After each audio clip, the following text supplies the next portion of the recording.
الوثائق التي اعتمدت من قبل المعارضة تتحدث عن احترام وحدة وسيادة واستقلال وسلامة أراضي سوريا، وهذا خط أحمر من الخطوط التي لن نتنازل عنها.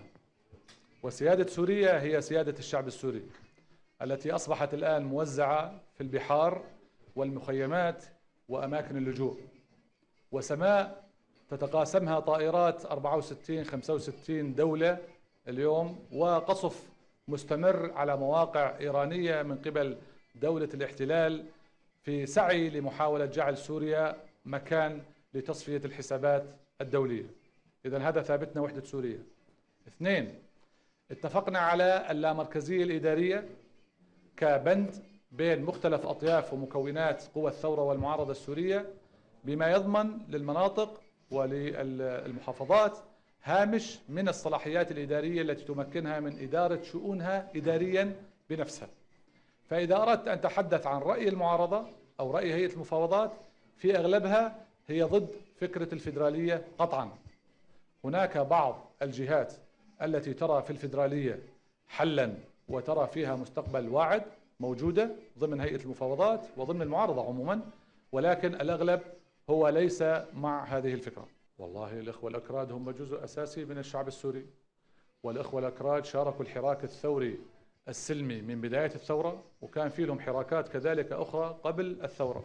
لذلك حرصنا مبكرا على وجود الإخوة الأكراد في كل استحقاقاتنا وكل محافلنا السياسية، فهم جزء من هيئة المفاوضات، جزء من الائتلاف الوطني، جزء من اللجنة الدستورية، جزء من كل نشاطاتنا، جزء من كل أعمالنا.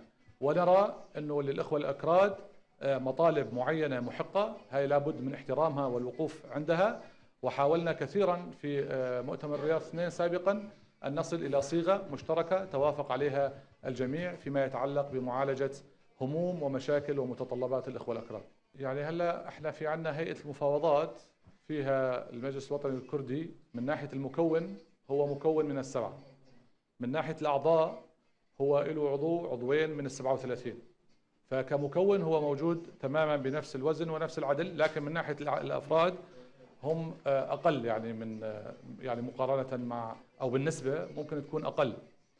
النقطة الثانية، في بالثلث الأول وفي بالثلث الثالث مجموعة من الإخوة الأكراد، أنا لم أحصهم حتى اللحظة، لكن ما يهمنا بالموضوع ليس هو العدد، ما يهمنا بالموضوع أن تكون لهذا المكون من مكونات الشعب السوري أن يكون لهم صوت في اللجنة الدستورية، أن تكون مطالبهم موجودة على الطاولة في النقاشات الدستورية، أن يشاركوا في رسم مستقبل سوريا الدستوري بغض النظر عن العدد. إذا أردنا أن نتحدث عن الأعداد الحقيقية، هنا يجب أن نذهب إلى عملية انتخابات مثالية بإحصاءات دقيقة بتجيب لكل الناس من بيمثلهم والعدد اللي بيمثلهم.